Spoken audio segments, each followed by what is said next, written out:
you there? Oh, yeah, hi, Legacy. I'm on the trail of Baron Blade. I found his hideout. Why don't you come down, Will? Finish him. Together.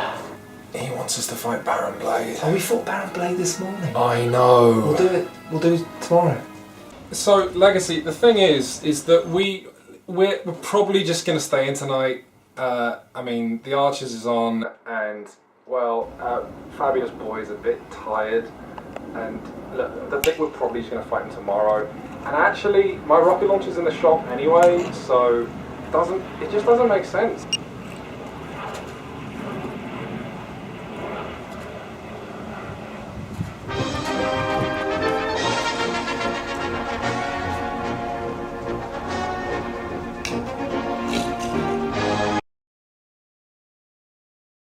Sentinels of the Multiverse is a game where you and your friends will engage in the uniquely antisocial activity of fighting big bad guys while being superheroes. Now, it's a game of decks, but it's not a deck building game. No, it's not one of those games where you'll start out with a few cards and you'll grab a few more as you play along. But it is a game of decks, of lots and lots of decks. There are decks for superheroes, there are decks for supervillains, there are even decks for where you're going to fight.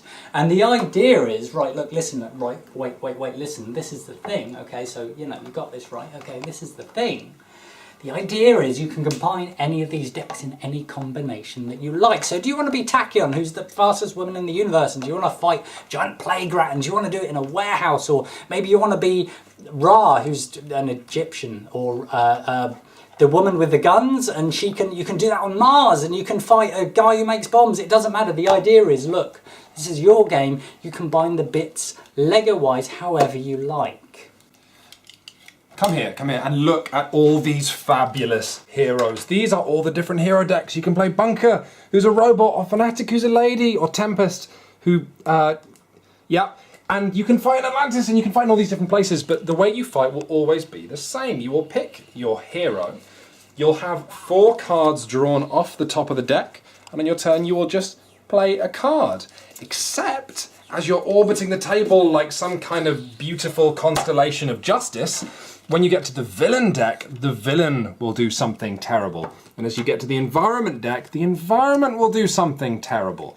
So all of the decks you play with come together to create a kind of unique, heroic melange of pain and suffering and victories. So you've got these different heroes, and every hero had their own abilities and their own little decks, and it's kind of fancy, really. The first game I played a character called Wraith. Now, Wraith is basically a Lady Batman. She's not Batman. She hasn't got Batarangs. She's got Lady Rangs. So it's not Batman. It's fine. It's different. But you can see, you know, she looks a bit like Batman, and you've got these different powers that they can do, and you have equipment, so you level her up, and she can, you know, get men drunk and then get more cards from a trust fund. It's very endearing. It's very nice. But then kind of have these moments where you sort of think, well, who did the art for that one? Who did the art for that one? And I think the art was all done by the same guy, but it's kind of increasingly a bit wobbly, but we'll go back to that. It doesn't matter because you've got all these powers, and, well, actually, you haven't already got that many different things you can do. You can basically do damage or not do damage. And, yeah. It's not often that we care about art, but frankly, it's hard not to when you've got beautiful pieces of art like this, and then you get stuff like that. Anyway, never mind that. Sentinels of Multiverse, the game, how does it work? So you're going to have a character. I've got sexy expatriate here, who's like sort of Daredevil. She's not Daredevil. No. So you'll have your deck, and you will draw 4 cards off the top of that deck. And first things first, you'll play a card. And the card you play will be different depending on what kind of character you are. Like expatriate first needs a gun, so I'll play my submachine gun. I can then use a power, which in expatriate's case is to play another card. I'll load it with hollow points. Finally, my turn ends with me drawing a card. That's almost the whole game. We then go around the circle to my superhero buddy, Matt.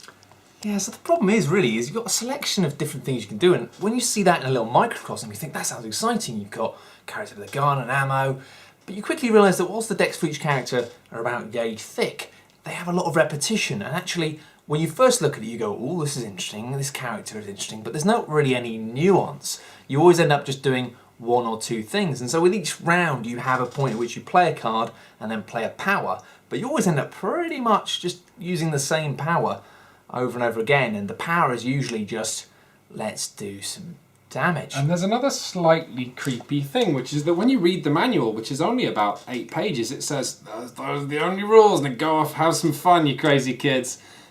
And it's a lie. It's not true, because it says to you that it's the sort of game where you don't need the manual.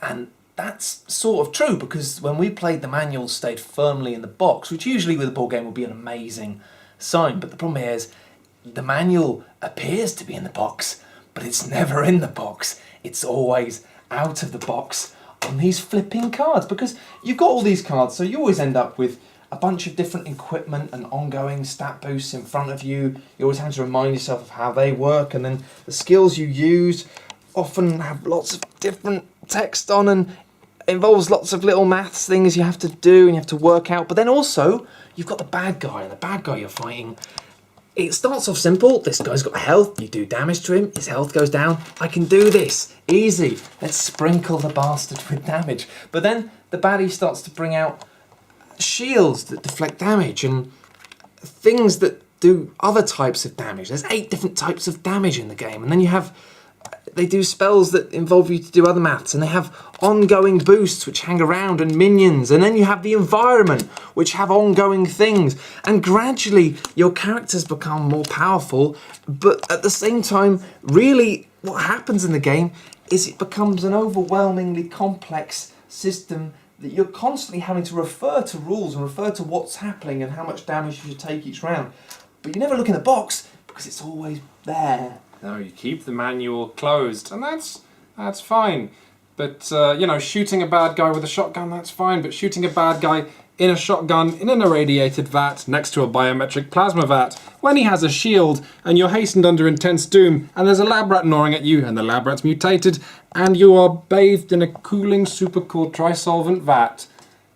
Wait, hang on. Where was I going with this? Well, the way you're going with this is the fact that there isn't a game. So you have to ask yourself, where are your options? Where are your choices as you go through your deck of, I guess, admittedly thematic cards? Here I am going through Ra, where my choice could be maybe to do some damage, or to do a different amount of damage, or to do a big amount of damage, or some other Do you see what I'm talking about? There's not really any room to build up tactics and tricks. There's not a chance to really get strategy going or to synergize with the other players.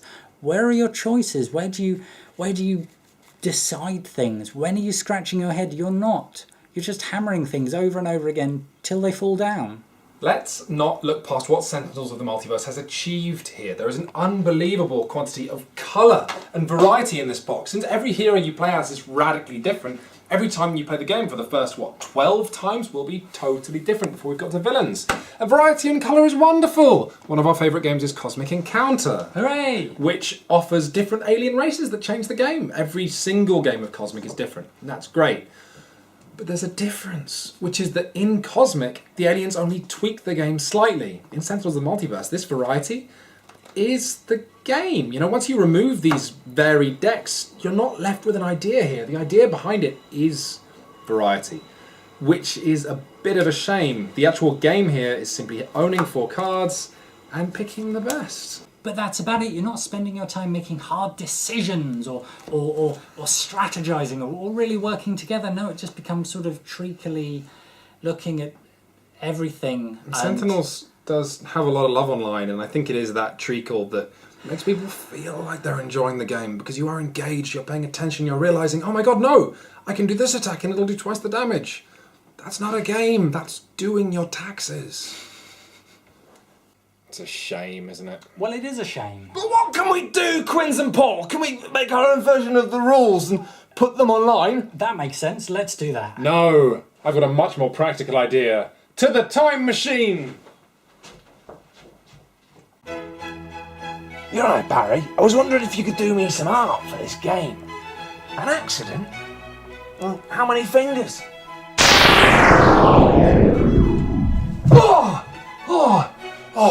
Hi.